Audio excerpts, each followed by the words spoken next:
Hello, my name is Mark, and you are listening to Cutouts. We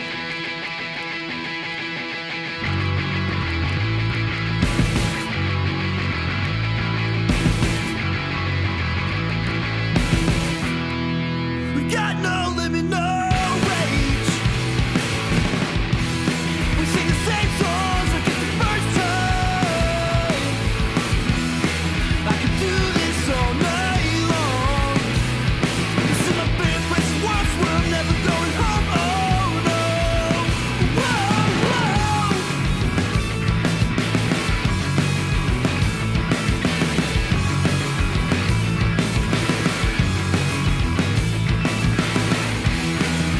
Place my born you died. But the memories will last a lifetime. I can stay here all night long. Even in the rain and the snow, I swear I'm never going home. Oh no. Whoa, whoa.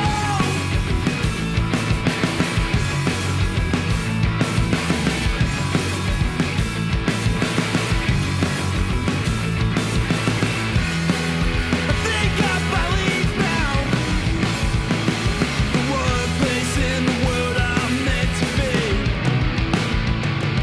So keep on coming, let's get another round. I smell paradise with cigarette smoke and green teas.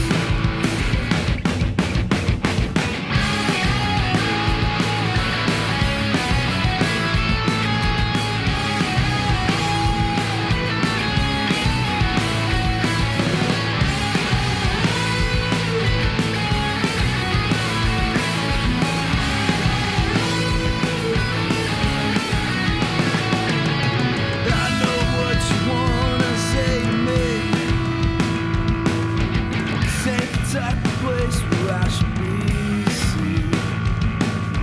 I know what you wanna say to me, but I need another drink before I talk about these types of things. I think I finally found the one place in the world I'm meant to be. So keep on coming, let's get another round. I smell paradise with cigarette smoke and green teas. Whoa, whoa.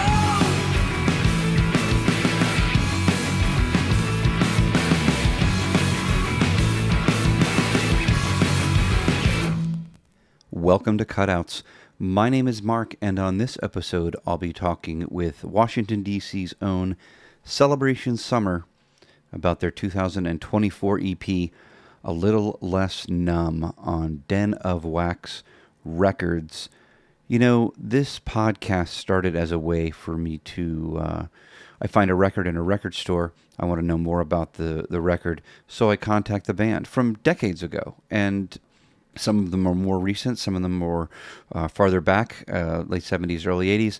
But recently I've been going to a lot of shows, and I'm going to see bands that I enjoy, and there's no reason why those bands shouldn't be given the opportunity to talk about the records that they put out.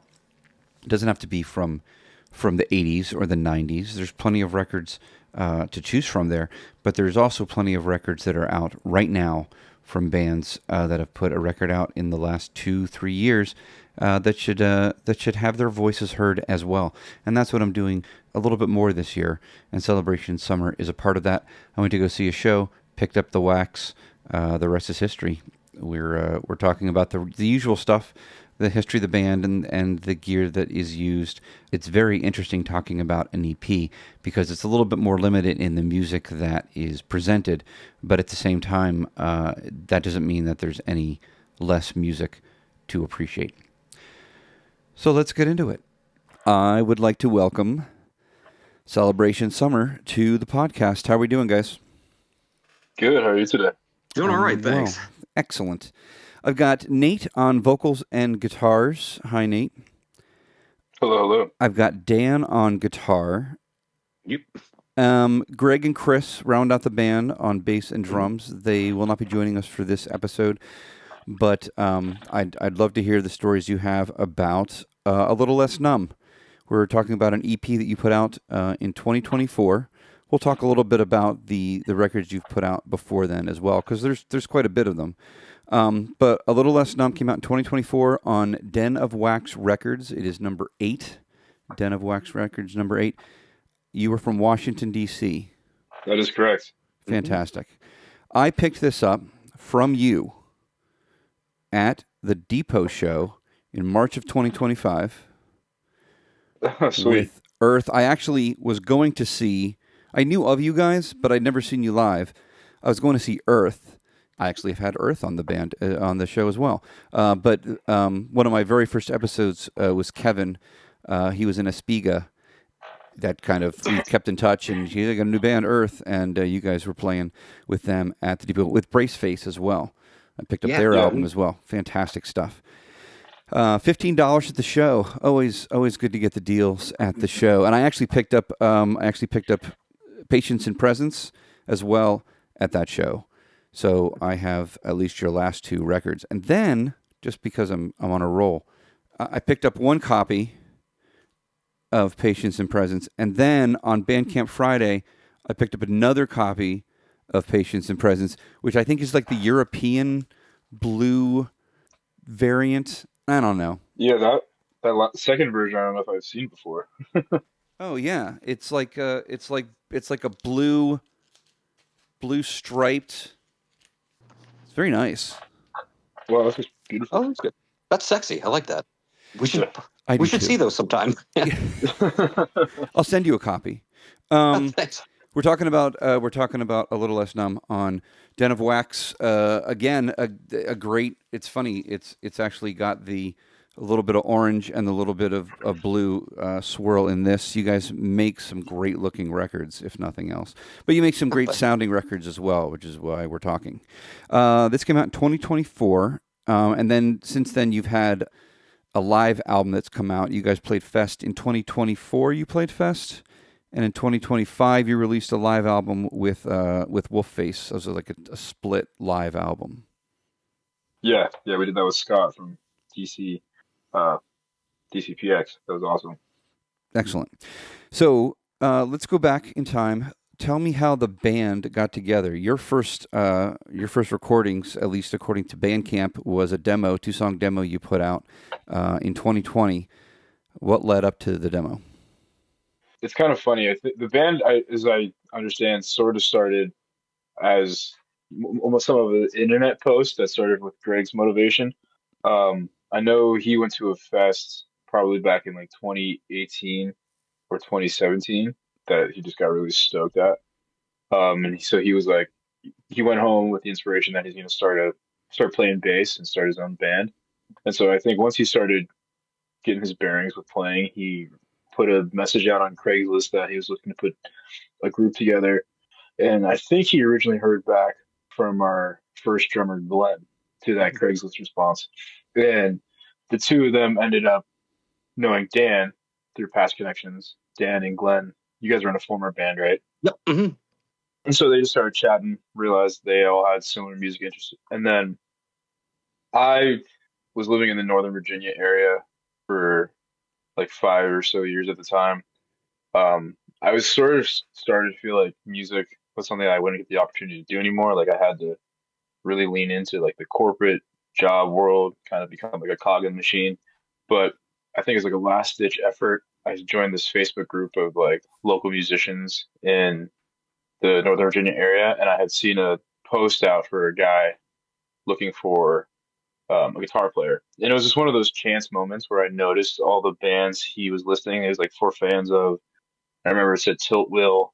I think he mentioned Leatherface in there. There's some other groups that I was just like, oh, this dude's like, he's real. He knows actual like bands that I would be into. And so I messaged Greg. We quickly started talking, sort of the same BS that everyone does in the scene, where it's like, oh, you like this band, you know this guy, blah, blah, blah. I think it was like a week or two later, we all got together at Glenn's basement and started jamming for the first time. And I would say this was probably like December, or no, it's probably like January 29th, or yeah, it's probably like December 2019 or something like that. It was like right before the pandemic hit. Right. So we started jamming. We learned a few covers. I think some Leatherface and Husker Du, and just started to get together as like players. Started to understand that we kind of had a way of collaborating together. And then out of nowhere, like just the world shut down, and it became impossible for us to just get together and play music. And then so I don't know. I think we had like a few tunes written at that time before the pandemic hit, and that might have been around the time that I forget how we did demos and everything. So I remember there was recording sessions we did with masks on when we were originally getting Yeah. together. But yeah, it was essentially just like we were a pandemic band. We did a lot of those live streams kind of as our first performances. And then whenever the world started opening up, what was that, later 2020, 2021, we started to hit the ground running. And Greg, our bass player, is like our de facto manager in the band, and just through his networking and connections, he's been able to open up a lot of doors for us to do some cool stuff. So yeah, ever since that, I think ever since 2021, we've just been playing live, recording when we can. Just it's crazy some of the experiences that we've had as this group, and things we got to do, because I think the original intention of it was just a fun little local band, maybe like Buffalo Wild Wings, like dad rock. And then next thing you know, we're playing at the Black Hat, or we're recording with Donsby and doing all these crazy things. So it's been a lot of fun. Yeah, well, it's interesting because you say 2020. You're right. In March, it hits, and you put a demo out. That was my fault, by the way. I'm very sorry about that. That's all right. We forgive you. You know, watch your travel plans next time. Yeah. Thanks, Dan. So you put out the demo in 2020, and then you put out an EP. You put Against the Gun EP in 2020. So even though you're a pandemic band, and I don't know how you recorded.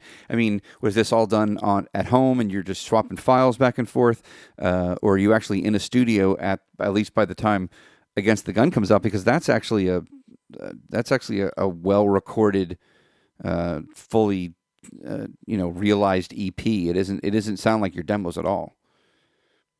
And yeah, the demos we did in Glenn's basement, I'm pretty sure. The drums might even be like electronic drum set that he played. But when we did Against the Gun, I remember guidelines at that time were a little less strict. And so we went to the studio called Analog Approach in Annandale, Virginia, with a producer named Pablo Cabrera, who's local scene legend. He's recorded Sony bands, good buddies of our American Television. He did one of their first EPs. He plays in his own bands, Pablo for Hire. It's a really cool solo project he does. Another harder, heavier band called Bodied. It's like screamo power violence. Awesome, awesome band.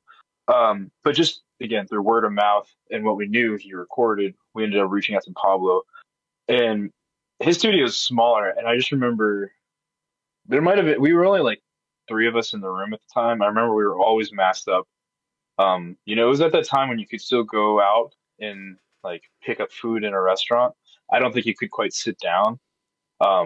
Shows certainly weren't a thing yet. We were like playing outside all the time, but we did play live. But yeah, I remember it was a little easier for us to interact at that time. So that's when we did a Little Less Numb in Yeah. the studio. And I did like 3 days. I know. Well, I talked to. I know of Pablo. You mentioned him because I've had American Television on the show. Oh, cool. And Sweet. and we talked about them recording at his space. They like searched him out to record with him. So Yeah, I feel like it's just like a thing nowadays in the DMV.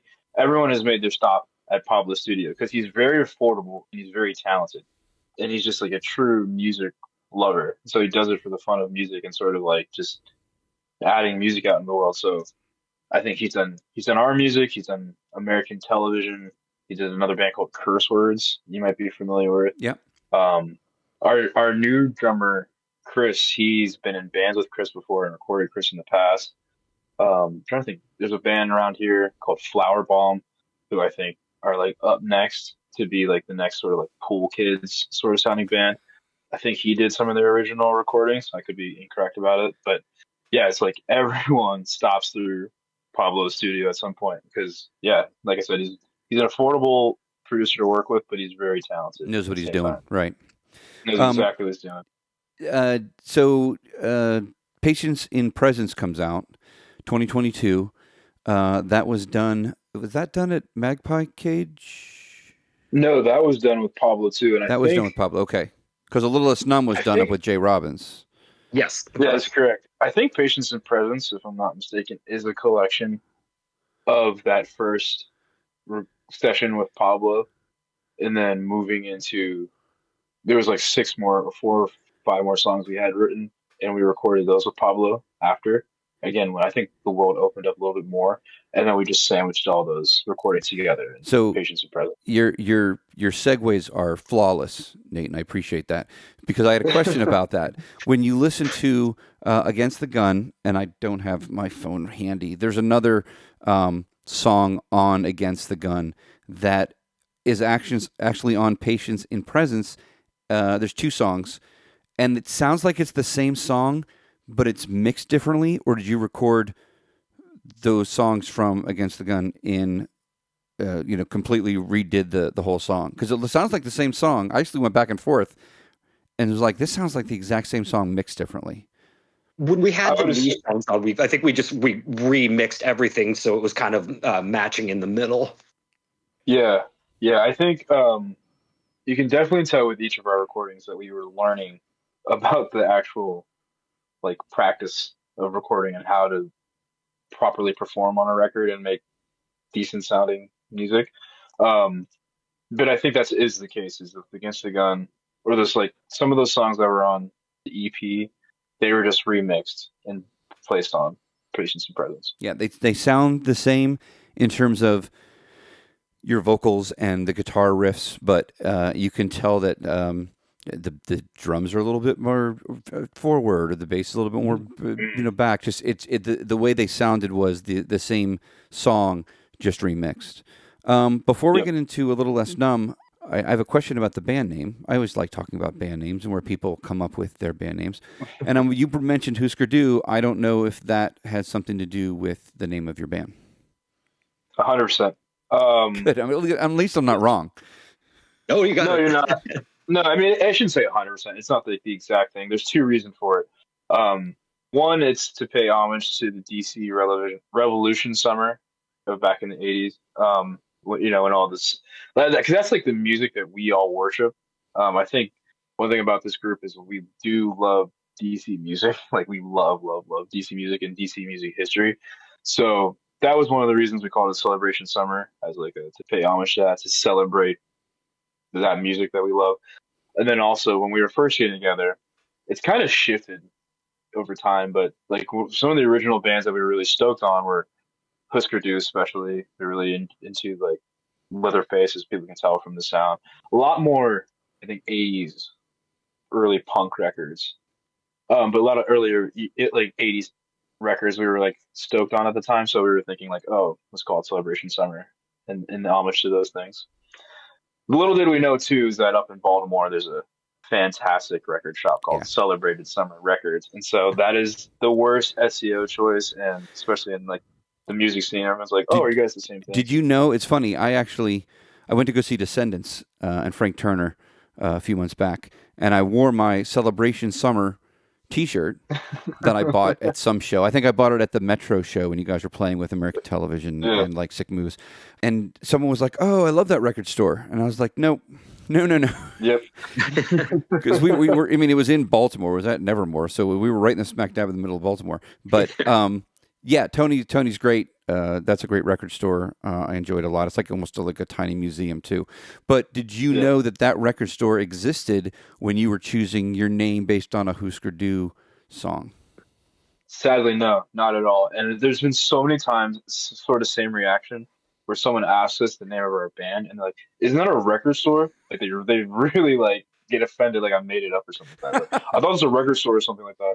Yeah. Because originally we were just going to be called Sam Goody, but it was just way too late. Oh, you know what? That's if the you're Walmarts. if you're doing 80s nostalgia, the Sam Goodies would have been fantastic. Great. So we're talking about A Little Less Numb, released in 2024.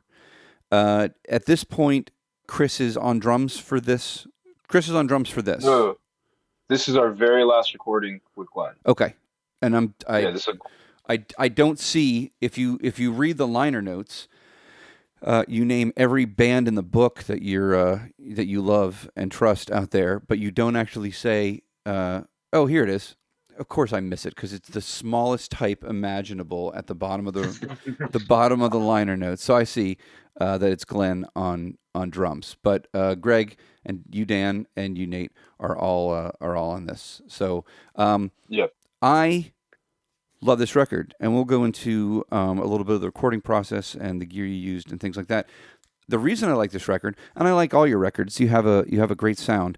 I think this was done up at Magpie Cage with Jay Robbins, 4-song EP, and it seems to me that you have you've progressed as a band in the sound that you're getting. Now, again, I don't know if that's because you went from Pablo to Jay Robbins, but the sound is a little bit different. It's the same style. You didn't write, you're not a country western band, but it's one of those things where I can hear your sound improving, and more than anything, Nate, your vocals evolve from where they were in the growling and the screaming, not the screaming like screamo, but you have a gruffer voice that seems to be tamed down a little bit on this. And I like it. It adds a little bit more of an emo-esque sound to what this EP is putting out. That's definitely the route we went. I think, as I said before, I think the first time we ever recorded with Pablo, we had no idea what we were doing. Well, there's two parts of it. We had no idea what we were doing, so sonically we didn't know how to create like a good sounding rock record. So even though Pablo's so talented, he was just working with novices. So it was just really hard for us to recreate the music that we had put together and package it into, like, again, a nice sounding rock record. Additionally, at that time, is I think we were so young as a band and just finding our sound. We were just trying to mimic being Leatherface. I think that's what we had told ourselves, is that we just want to be Leatherface. We want to sound like this. Vocally, I was just doing a Frankie Stubbs impression, and it was actually, I think, more and more and more, I was leaning away from doing that vocal style because it was, again, me mimicking sounding like a Leatherface record, and I like a piss poor attempt at that. And so I think just as we continue going into being a band, we were writing, or I was just starting to perform those songs a little more gently. And then I think just writing wise, especially Dan and I think we really learned how to speak to each other as guitar players. And so it moved away from like a lot of like 4-chord punk rock, a straightforward attack. Like, me and Dan we want to use all of our strings and play across all of our necks and just make things that sound really dynamic. I think Greg as well was honing in his bass playing skills. And so I think a lot of our songs are just him carrying a lot of the rhythm section. He creates his own little interesting textures, and then me and Dan are doing our own things on top of that. So I think that was a level to it as well. And then as we were recording that with Jay, I remember that at one point he said, "I want to hear Nathan. I don't want to hear." He's like, "I like Leatherface. I like Frankie Stubbs, but I want to hear Nathan." Oh, and I remember that was impactful. Yeah, it was a very impactful moment for me. So I was like, "Yeah, fuck it. Let me just go sing how I sing," And yeah, that's essentially what happened. Was that I think we just started to discover, like, this is what Celebration Summer sounds like. This is what I naturally sound like. I don't have a voice that's like as much as I want to sound like that. Well, but it's just not you can tell that you found your voice. You found it's interesting that he's the one who said, "Hey, this is what I want to hear," because this is different than Against the Gun and Patience. It's a different sound to your vocals, which again I brought up as a little bit more emo-esque, not in a bad way, but I also think the guitar playing lends itself to that a little bit, Dan, where you're in a situation. I mean, you both play guitar.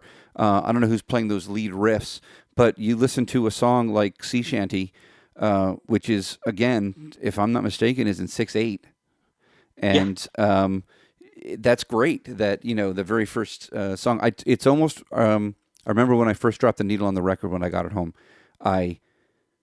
The guitar sounded like it was in 6/8, but until the drums and the bass come in, you don't know what the time signature, not that that's important, but as to a musician like me, I'm like, that's a very interesting riff. Oh, it's in 6/8. So, Yeah, without the drum context, it's hard to know exactly which what was the great. feel is and help kick in. Yeah. But you as guitarists, as songwriters, we'll get into the writing in just a moment.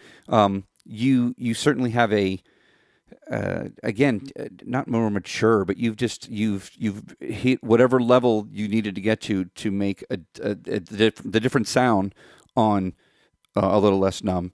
It doesn't sound like your last EP or the record that came after it. There's more going on. I agree. I don't think we've can say as a band we've done our 10,000 hours to become masters of what we do, but I think with Little Less Numb, just at that time period, we most definitely were starting to find we were honing in our craft. And I think that's kind of heard, or you can definitely take notice of that on the record. Do you think? Do you think Jay Robbins? You said that he asked you. I want to hear you instead of Leatherface. But do you think that him as a different kind of producer also brought a different vibe to how things were recorded? Obviously they did, but how things were played. There's a lot more jangle and shimmer in the guitars than you had before, which I completely appreciate. It's a shame. It's almost a shame there's only 4 songs, because if there was a whole album that was like this, I would be just as into it as I was the album before.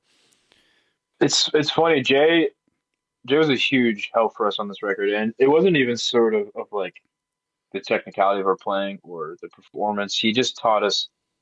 He taught us better to how to approach songwriting. He came down to Herndon, Virginia. We sent him some demos. He came to you. Yeah. We went to Baltimore, but it was earlier at an earlier time period. I think I'd say like 6 weeks before we went to the studio, 4 to 6 weeks.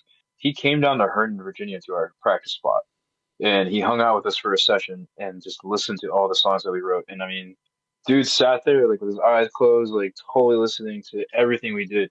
And again, he taught us like how to craft a good song. And there's certain things, like there's a lot of things in some of the songs we were writing where we completely abandoned parts because he's like, why are you doing this? He was like questioning that, or he was showing us like, if you're going to introduce this guitar part, for example, on Mad World, there's a solo that I do at the end of the song where I go, dun dun dun dun dun dun dun dun. I know what you're talking about. That lead, we would just he taught us, you need to, if you're going to use that lead, if you're going to use this theme in the song, you need to introduce that throughout the song. Or like I think I had it in the middle of the song like one time, that lead, like very randomly and kind of silly, and it sounds sick. But he was like, why would that just show up randomly in the song? And so he taught us that, like, you'll notice in the pre-chorus or the choruses of all that song, I introduced that lead. There's a quick introduction of that lead throughout the song. And so he taught us, like, you have to do these things with songwriting. You can't just add ideas, even though you can as an artist or punk rocker, there is a free space, but he did teach us like the mechanics of songwriting. Like if you're gonna have a part like this, you can't just exist in this area of the song as nothing. You need to make sure that they're all cohesive. And I think that definitely rang through in A Little Less Numb. I've never met the man. I've had the pleasure. I haven't been in a band since I moved back to Maryland. I haven't been in a band, and that actually I moved back to Maryland November of 2019. So exactly, pandemic hits, and I'm not doing jack for years. I'm doing this now, but you're not the first band that has come through that has talked about Magpie Cage. A lot of people record there, especially because I'm in Maryland and you guys are a DC band. So it's one of those things where he certainly has a style, and he's been in how many bands? Actually, I'm going to see Sugar later this year, and he's the opener for Sugar. Oh, he's opening for that. I know. Yeah. I'm so jealous of that. That's such a perfect show. Yeah, that's going to be great. I've seen Bob Mould before, but as much as I was into Sugar, I'm a little bit older than you guys. As much as I was into Sugar in my 90s college days, I never had the chance to see them live, so I'm actually really excited to see all them. But Jay's the kind of person that he gets brought up a lot in this Maryland scene. So I'm glad you guys had a producer that was able to put you into this different headspace. Again, I love the older records, but this EP is just it's sonically different, and I'm glad. I agree. I'm glad that he put you in that different headspace. Let's go to Dan. Yes, How are you? I'm well, thank you. What are we playing on this record? What guitars are we playing? What amps are we playing? And a lot of times it can be what's already up at Magpie, but a lot of times it's what you guys are bringing to the table yourself.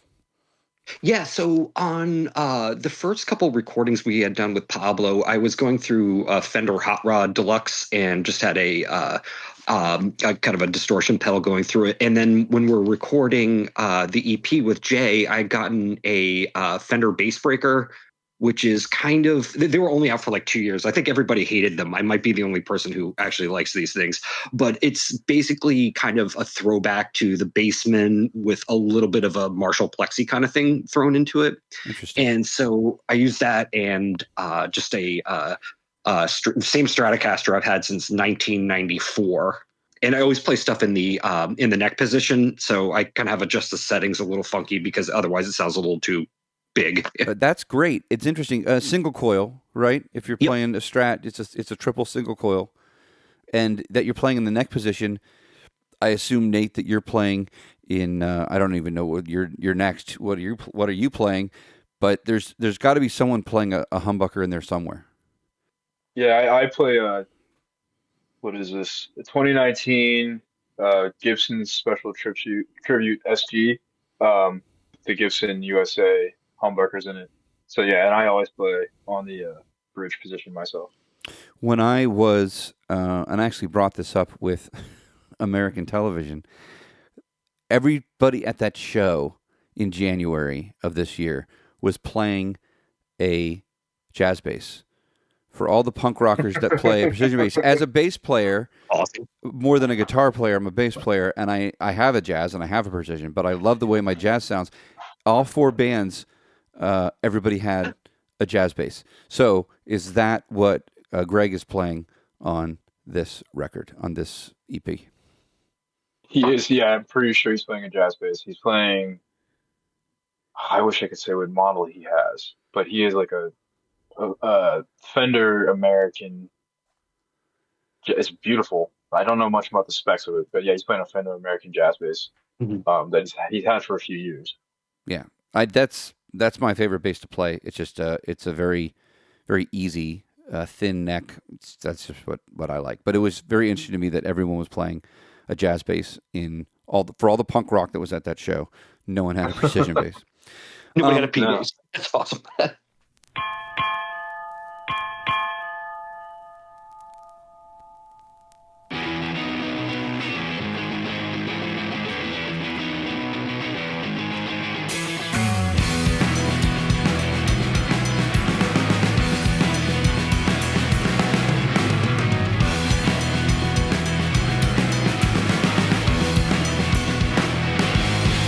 To say there's possibility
let's get into a little bit of the album art. Interesting. Celebration Summer is not a real bar, but it certainly looks like it on the front of this album cover with the graffiti on the wall. What is the story behind this? First of all, the album cover, but also this is a 4-song EP on 12-inch on one side of a record, and the other side has the deep sea diver in the old like 40s, 30s, 40s deep sea diver outfit. Tell me a little bit about the album cover on this. So the album cover is a real bar. I've actually been to it. It's in Denver, Colorado. It's called the Lost Lake Tavern. When we were getting hooked up with Den Wax, who was we were so grateful to have worked with them to put this out, and it was so gracious of them to do this work with us to get this record out. They're a small boutique record store and label up in Yonkers, New York. Sick record store for anyone that's in the city. It's like, I think they told us you can get from the Bronx, you can get into there from like 15 minutes or less on the train. But great record store and just great, like, again, genuine punk rockers who do this not to get more money in their pocket, even though I know that's probably a benefit to them, but they just do it because they love music. And so they had heard of us. I don't know if it was through Scott Pash, but they had heard of our band, and they reached out to us and saying they want to do a record with us. And they, with all the releases they do, they like to do interesting, colorful, really creative releases. I think one release they think they did is like transparent with like this gel that moves through the disc and thing. It's like they do some crazy. They have ones with sand. Yeah, I mean, it's in the artists they work with can just come up with some amazing vinyls. And so, yeah, they just reached out to us and kind of came with some ideas and themes that they wanted to know that we were discussing throughout A Little Less Numb or just in our band in general. And at the time that I was writing A Little Less Numb, and it's funny because the songs themselves, I feel like, they date back to maybe even 2022. I mean, they're older songs. But during the time, I was like heavily drinking and just hanging out at this bar in Northern Virginia, and like it was, people can tell you, like my whole like personality at this time was wrapped around this like bar and like this sort of like Cheers, Friends sort of drinking style. And I think, I don't know, Dan's sober in the band, but like there was like that pal sort of like going to the pub sort of like drinking energy that existed a lot at Celebration Summer at the time. And I definitely know like I was writing all of those songs after nights of being out and like hanging out at this bar. So that was just kind of some of the ideas I wanted to like on the record. And another thing too is with the last two records that we did, Against the Gun and Patience and Presence, I had designed the record for Against the Gun. I was working for a marketing agency at the time, and I had access to our Photoshop license, the resources, and our Getty Images license. So really late night ones. I probably shouldn't, give this information away. That statute of limitations is far past. But I used their license really quick to make the cover art for that, and then Greg, I think he used a free program, the Photoshop or make like Canva to make the cover art for Patience and Presence. We were like trying to be cost effective. But then when we got hooked up with Den Wax again, every time they were telling us something, we were just saying in our minds like, what is the catch? Like, how are you gonna fuck us? But like they're just so You're nice asking people, that. and they're like, yeah, no, again, we weren't saying it out loud, but no, but you're right. But you're the ones, because I was gonna say it must have been a great feeling to not be, because you record something and then you shop it around, but that's not what happened. They came to you and said, "Hey, we want to work with you as a band." That had to be a great feeling to have someone come to you and say, "We want to put this out." Yeah, and I was beyond stoked because Den Wax had done a release with another band from Philadelphia called Rid of Me, which if you have not heard or anyone listening to this has not heard of the band Rid of Me, they are fucking incredible. I don't think their music's on Spotify anymore, but if you can find that record that they put out, it's incredible sounding music. It's like heavier, post-punky, like it's really good aggressive music, but also it sounds like PJ Harvey. They're Oh, lead vocalist of that band. They're an incredible songwriter. I love everything that they do. And so when I heard that Den of Wax put that record out, and then they again very graciously reached out to us, and I was just like, yeah, let's definitely work with them. But we were really stoked because we were like, this can be something really legit. Like we can make this seem like package this as like again, it sounds like a better rock record. We can now make it look like it's a sophisticated, better rock record. And yeah, they kept mentioning like all these ideas about what we can do with the vinyl itself, all these colorways or all these like creative ideas like we could do like for the first time ever as like a unique style of pressing. And then they kept saying for like the cover art, we could connect with all these different artists or like they were just telling us their ideas and they were not thinking about the cost or, the limit. They were not definitely not talking about the limitations to make these things happen. They were just making it seem like, yeah, let's just do it. Let's work. You have those ideas. Let's see however we can make this work. And so, yeah, every time we would have these conversations with them, we were like, what's the catch, dude? Like, what are you like? You were like, why are you guys so stoked on us? There's cooler bands. Like, I know that's how we felt. Like, what is the catch? Like, how are you gonna fuck us? But they were just so gracious and so nice to work with us. And it came out. I think that is my favorite record, or right now it's my favorite release we have. I think the cover art is next level, and it is quite literally what I had in my brain. Um, it was the cover art was a combination of Matt Friedman, the owner of Denver Wax, his sister, I believe it was Risa. She did she took the picture of Lost Lake Tavern in Denver, which I actually visited earlier in 2025. I went and saw it for the first time in person, and it's very picturesque. Like she actually went through Denver, I think for an entire day, because I didn't know this. Denver has some really cool looking dive bars, but she like spent the day driving around taking pictures of places that could potentially be the cover record. And she's like, "Oh, we could use this one." I could be wrong. There's a place called like Bluebirds or something in Denver. It's like I one of the haven't most. been to I Denver drove in past. years. I remember driving past it, and I was like, "Wow, that is another great." I remember just seeing that in the samples, but I was like, again, I was just like, this person spent the day driving around looking at record or just looking at locations for us, and then I feel so bad. I don't remember their assistant's name, but someone at Denowax, they did the rest of the cover art. She was able to manipulate the record sign to make it look like it was Celebration Summer Records. She was able to do that spray paint effect to call it a little less numb, like we're closing down the bar. All the graphics on the back of it, like yeah, But are these it's insane. stickers real stickers? Those are all real stickers. Love it. I love that part of it. Yeah. And so the back of the record proper is a deep sea diver. What's the story behind that? So Greg was in the Navy and he was a sailor, and that's something that we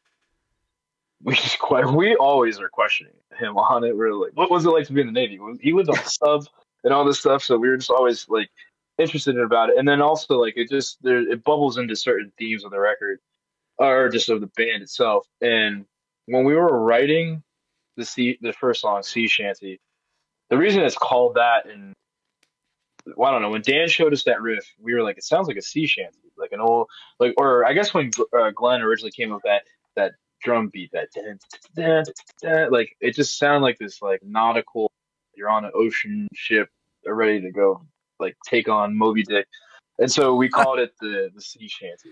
That's where it came from. And so yeah, we just wanted to keep some of those themes, like again, the drinking and beer at the time, and then the idea of like the sea shanty. Brenda Canny from Fugazi and the Aesthetics and just DC fucking legend. He is the one. I think it's just an iPhone. He with his signature bell that you see. Yeah, it actually says that in Fugazi. Yeah, we got him to do that. So that was again just one of those things we all heard it in our heads come together, and it came out as that. No, Dan, you wrote that riff, according to Nate. That's a great riff. It's a great riff to start the whole album. That's my favorite song on the EP is Sea Shanty. They're all They're all good songs. They're all great songs. But Sea Shanty just kind of hits you, right? It's a little bit it's a little different, especially coming from Patience and Presence, where you're a little, your vocals are a little bit more growly, and the guitars are a little bit more edgier, and then now there's just a little bit more polish on this riff, and it's a great way to start this EP off. You mentioned influences, and I'd like to know what both of you as a band, and if the others have particular influences that they bring in. You had mentioned who you wanted to sound like. You know, it's funny. I was trying to think of who you sound like, and it doesn't always hit the way that it's supposed to. But Husker Du, I did hear that. I heard Face to Face. Yeah. And I heard some early Bad Religion. Now, of course, they do like 19-part harmonies on everything, but if you listen to Against the Grain, if you listen to that early '90s, seriously, that early '90s to mid '90s Bad Religion sound, I think you guys sound a little bit like that as well. That's what I'm getting. Touching. That's cool. That is very touching. But I'd love to know what your influences really are. That's me closing my eyes and hearing the riffs and going, that's kind of a Face to Face riff, and that's kind of an old Bad Religion riff from 35 years ago. We're all over the place. I think, like I've said before, we're very, very heavily influenced by anything DC. I mean, Jawbox, most Jay Robbins projects. Jay as a guitar player is one of my favorite people on the planet. I love everything he does. Burning Airlines, his own solo music, Jawbox, I think there's a big influence for us. I don't know. I always tell the guys I want to have a musical sort of legacy like Walter Schreifels of Youth of Today. Not Youth of Today. Oh yeah, he was in Youth of Today. Gorilla Biscuits and Rival Schools and Quicksand. I just think he's like the perfect musician. I think Rival Schools was kind of an influence too on that record. Gosh, there's so much going on. I remember we had met. Dan, do you remember his name? He plays in Heavy Seas. Oh my gosh, I feel bad. Oh Jeff. God. I don't remember his name. Yeah. He plays in all. I feel horrible. I'm sorry, Jeff. He plays in Heavy Seas. He plays in Her Head Is on Fire. We played with them too on the early tour that we played, and just like his guitar playing too, just fucking rips. That's exactly how I want to play guitar. I think another thing is just like our friends too. A lot of the guitar players we've met have just shown me how to be a better guitar player. So those are some of the influence I was taking from. I don't know about you, Dan. Yeah, I would say like in terms of like just music, like in general, like I always go back to a lot of same stuff that I discovered in high school. Like Operation Ivy is always going to be my number one, and from there I was listening to like a lot of Lookout bands. So Love Tilt, it's a fantastic band, Mr. T Experience, all that kind of stuff. But in terms of like guitar playing influences, I think probably the Pixies is probably my biggest one. So I really like kind of weird chromatic-y stuff. So I put that in there. And then in terms of like rhythm and stuff, Jawbreaker is always really big up there for me. I'd also be remiss. I was going to say, if I had a nickel for every time Jawbreaker was dropped on this podcast, I'd quit work. You have to. I'm sorry, Nate, you were saying? I'd also like I am someone that heavily pushes this on the band, but I love 70s music. I love old guitar playing, like Thin Lizzy. Yeah. Thin Lizzy's probably my favorite band. But like, I just always kind of push the idea of like, or I always put like, I don't like to Frankenstein riffs. I don't even know if we're a band that makes riffs, but I don't like to sound like parts are coming together. I like to make sure that everything sounds like one cohesive song, especially as we learned from Jay Robbins. But yeah, I think one thing we've learned too is that we want to have like cool guitar parts.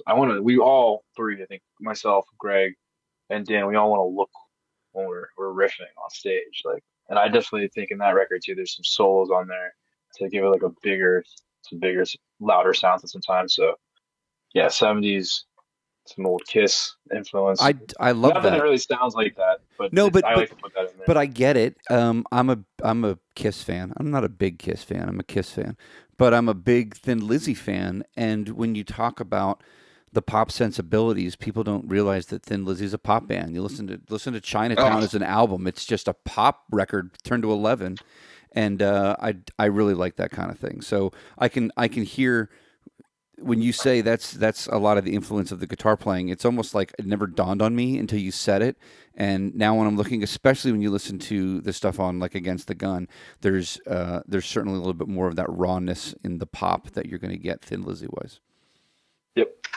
and going back to the '70s thing, I recently rediscovered like uh, Aerosmith when they were on drugs and nobody went to see them. They did their best work in that environment. I really like that stuff that they put out where they don't remember recording Like any of it, but that's when they riffed. Like they had great stuff than albums nobody bought, and right, for good reason. Toys But in the Attic, pre-Toys in the Attic.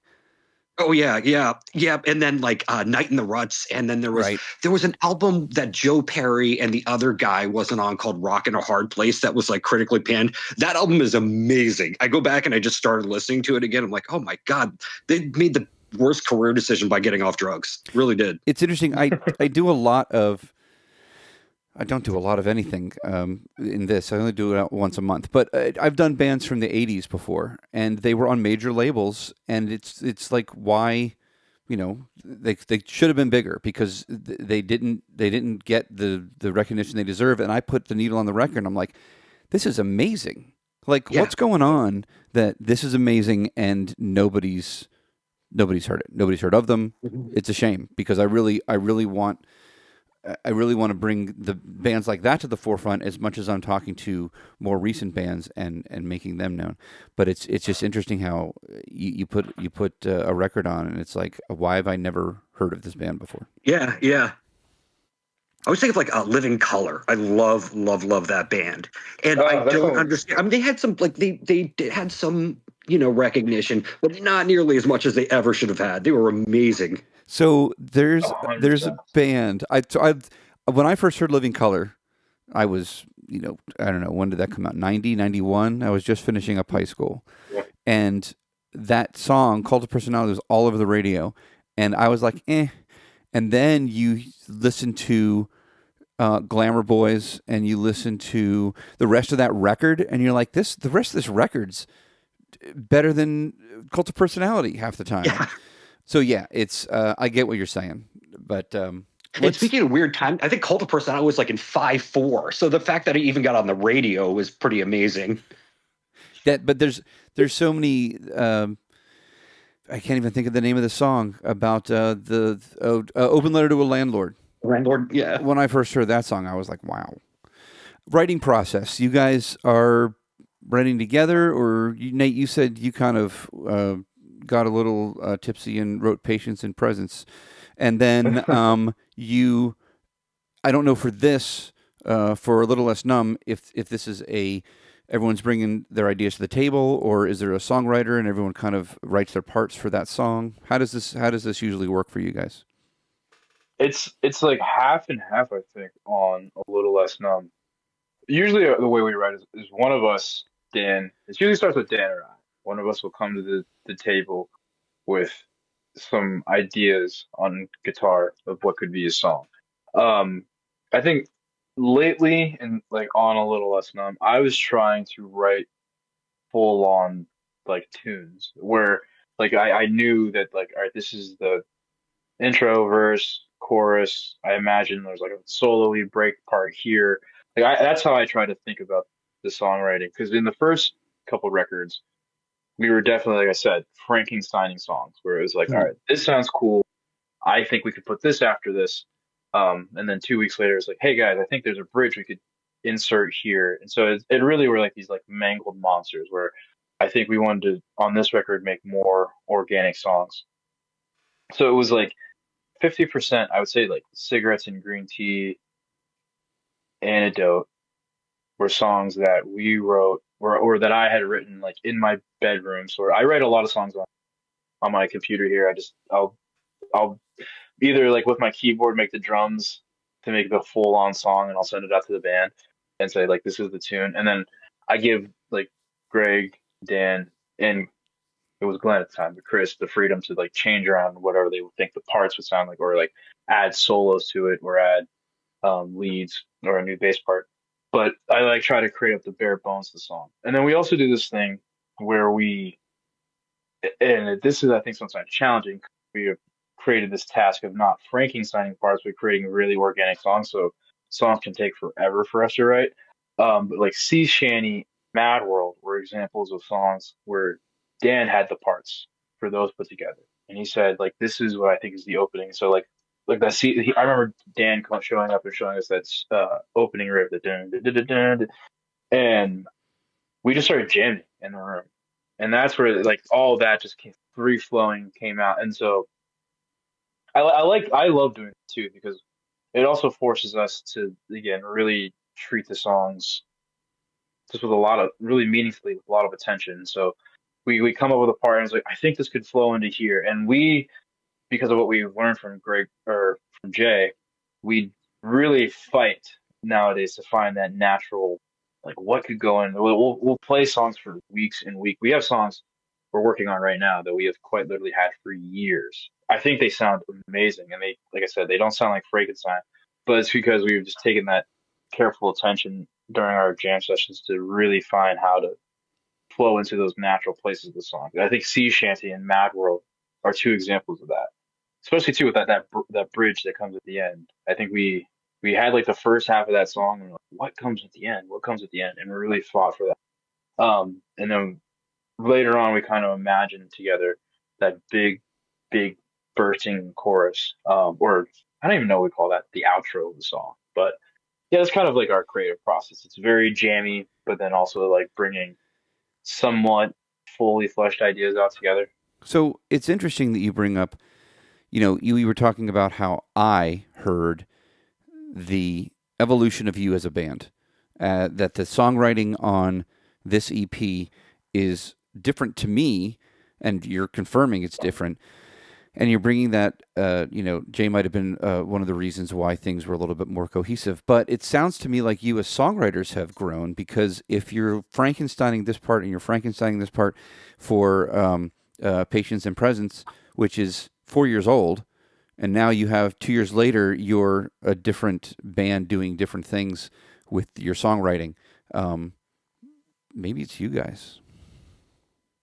Yeah, I definitely think it's our friends too. I would, as you mentioned all of this, I would be really remiss if I didn't bring up the influence of like Tired Radio and Tony Radio.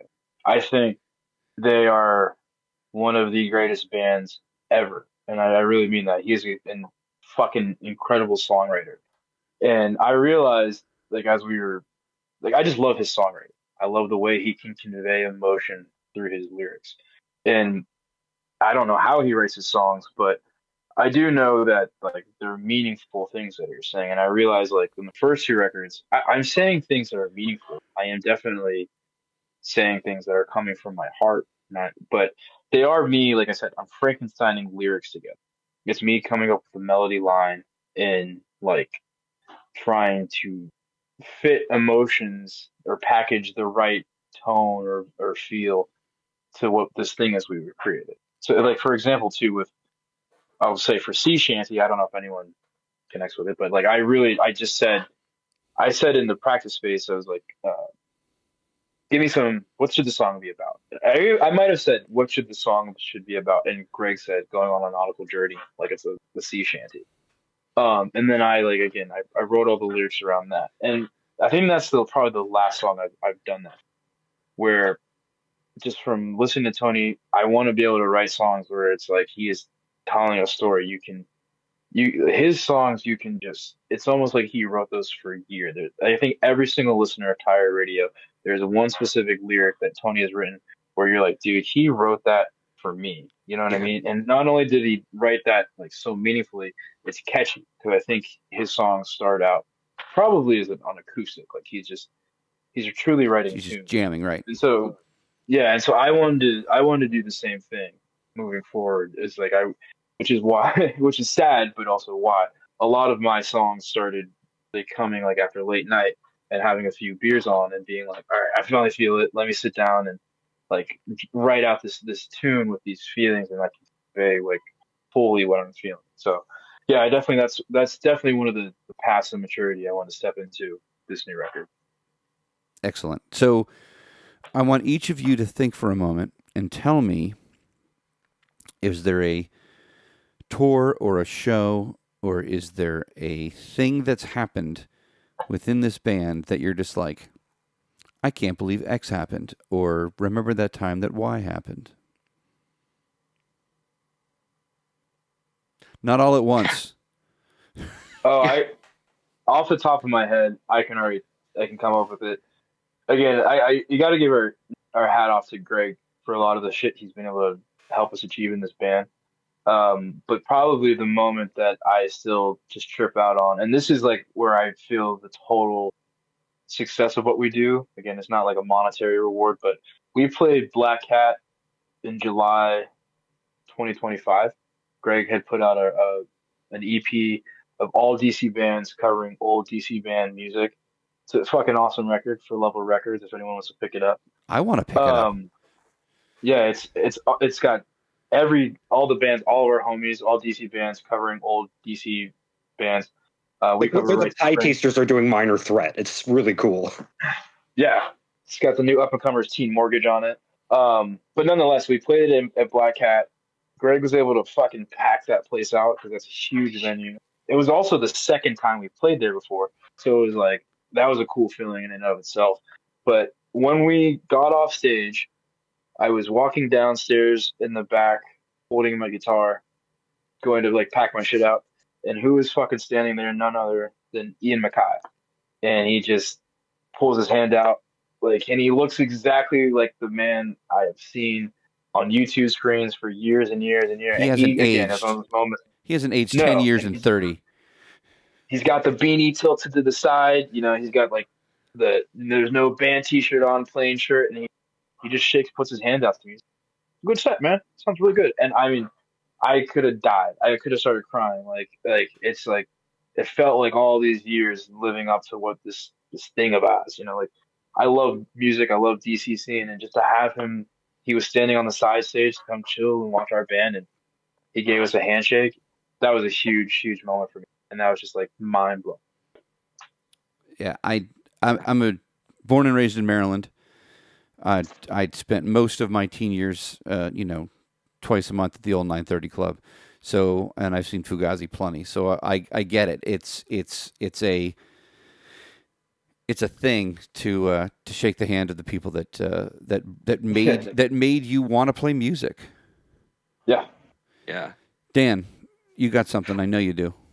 Yeah, no, I think probably when we did a recording with Don Zientara was just absolutely nuts to me because I'm about your age, so I was I was listening to like punk rock in high school, like in the early mid '90s, and a lot of stuff that we would get were compilations. So we would get the Discord compilations and stuff, and then you get the other albums. They would say Don Zientara, and then when this was in Philadelphia area, and then when I moved down here, it's all that that there's an actual studio where actual people go and record with them, and I live just down the street from there, and it was just like the coolest thing in the world. And what's strange to me is I work in public education, and a woman I work with, her and her husband are best friends with Don Zientara's wife. Just like regular people. And it was like, oh, this is strange, kind of full circle that this is like a real thing. And so getting to like meet him from that and then going to record was just the coolest thing. And you recorded it at Inner Ear. Yeah, well, no, this was after Inner Ear just closed, so he had taken a bunch of his stuff over into his house and set up a studio, and he kept all the stuff from Inner Ear. So walking around his basement, it's like going through a museum. Right. It's incredible. I took pictures around there. We were in the OG spot where he recorded Bad Brains. Yeah, we were in the OG. I was tripping out on. There's a segment from some goofy HBO documentary on the Foo Fighters where he talks about like DC. I think it's on the Foo Fighters. Yeah.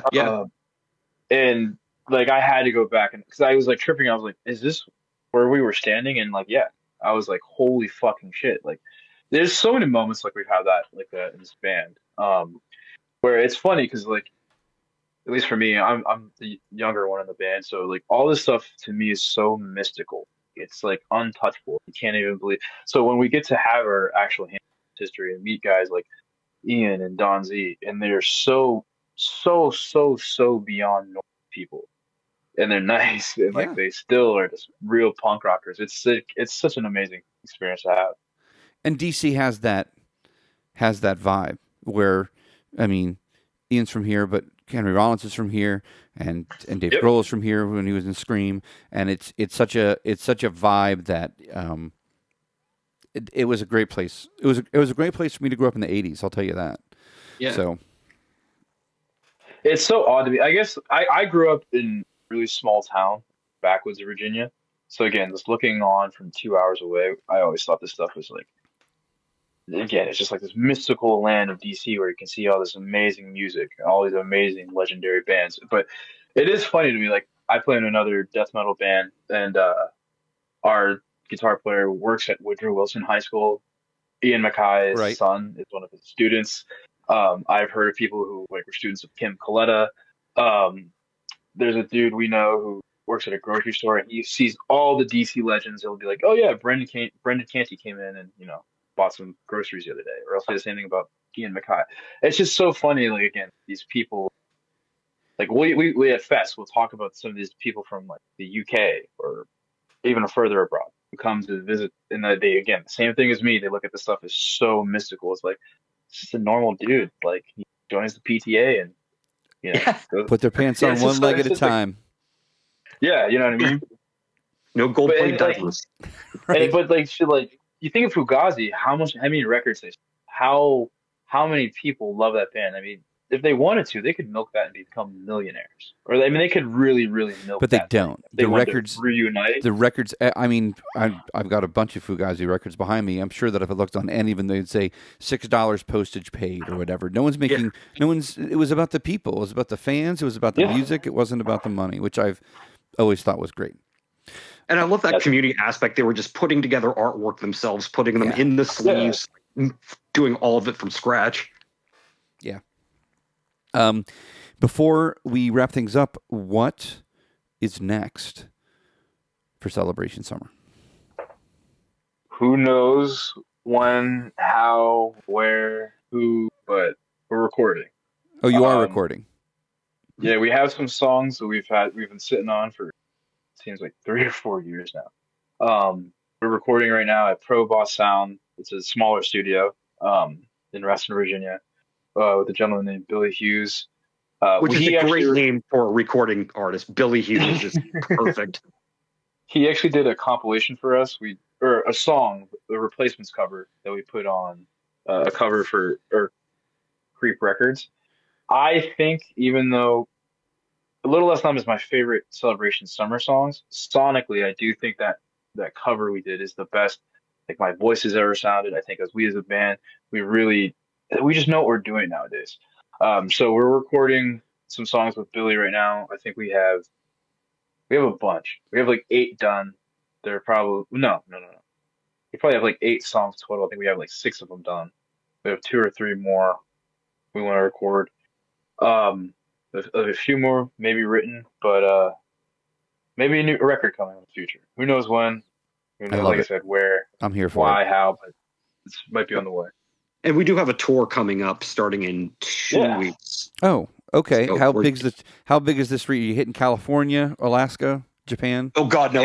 We're the traveling the wilds of I-95. So we're doing Providence down to somewhere in South Carolina. So we're going to do 8 shows with Earth is doing 4 of them with us. We've got Horace Pinker is coming for Yeah. all with them. So yeah, Yes, looking I forward to actually. that. Yeah. I've been I think seeing we're those going to posters you've been putting up on Instagram. So Yeah. yep, I think we're going to Philly, New Haven, Providence, Queens, coming hometown show, going to Richmond, Raleigh, Piedmont, South Carolina, and Charlotte. No, Durham. but you're not. But- You're not here. yeah. You're not in Baltimore or DC. No, we're going to Vienna. We're going to be in Vienna, Virginia, Okay. at Jam and Java. We're going to play with Horse Pinker, Supreme Commander, in Rise to Five. Rise to Five. I might It's gonna be actually some take the trip. classic night. I might take the trip up to Philly for the chance to see Earth again. I love Earth. They're great. Love that band. So They yeah, should we got take to over. hang out with them a bunch at Fest as well. So yeah, they're really, really cool guys. Well, And excellent. actually, Tim from Earth is doing a writing project. I hope I'm saying the Punk Rock Loves Writing project. He's doing that with a number of different contributors from around the scene. I will be one of them. So who knows what I'm going to be submitting for that? I have an idea for a little short story or essay that I would like to write on DC Punk, but no plans for that quite yet on a release date. But yeah, I will be contributing to that as well. Just remember, you can't go wrong with a good haiku. There you go. I really would like to thank you guys for being on the show. This has been fantastic. I'm glad, when I first started this podcast, it was me finding these bands that I'd never heard before. And at this point, I'm running into bands I've seen you guys a couple times live. Oh, cool. And it's great that you guys took the time to be on the show. This EP is great, and if you're putting out new music, it can't come soon enough. Put out an EP for me or something. Do something. We'll do our best. And thank you so much for coming out to all those shows and having us on. This is awesome. No, it's a blast. I mean, I just went to a show last night. For a guy in his mid-50s, I can't not go see live music. I've been doing it since I was 16 years old. So, I got to keep going. I got to keep watching live music. So, well, great. I appreciate you guys being on the show, and I'll talk to you guys later. All right, thanks. very much. Appreciate it. Thank you. Stay safe. Well, that just about wraps it up for this episode of Cutouts. I'd like to thank the kids in Celebration Summer, Nate and Dan, for being on the show. I'd also like to thank you, the listener, for listening to the show. I'd like to thank Craig and Brendan and Brian for being an ear for me to bend as I navigate still. I don't know what I'm doing. I'd like to thank Jody for the artwork and Stacy for the web hosting and my beautiful bride, Megan, for finding record stores. She's been doing that. She's been doing that a lot more lately. Hey, there's a record store nearby. We should go check that out on our little road trips. So, kudos. It's one of like the 19th reason I married her. If you'd like to support the podcast, you can do so by going to Patreon/cutoutspodcast and throw me a few bucks to buy some records to put onto the show. If you'd like to follow what I'm doing in this world of vinyl and music, you can do so. More CDs now these days as well. You can do so by going to Instagram. It's at cutoutspodcast. And of course, you can contact me with your favorite recipes for goulash at cutoutspodcast@gmail.com. And with that, good night, everybody.